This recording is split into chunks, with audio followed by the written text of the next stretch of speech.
আজ ছিল শনিবারের সন্ধ্যা। আর শনিবারের সন্ধ্যা বা মঙ্গলবারের সন্ধ্যা।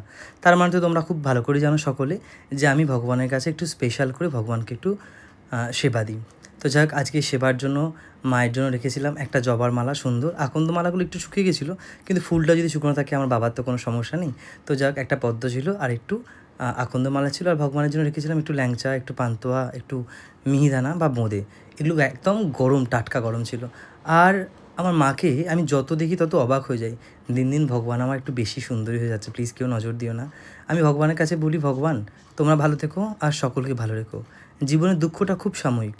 জীবনে অনেক দুঃখ পেয়েছি, এখনও পাচ্ছি, পরেও পাবো। কারণ ওই কথাতে আছে, যেমন কর্ম তার ঠিক তেমন ফল।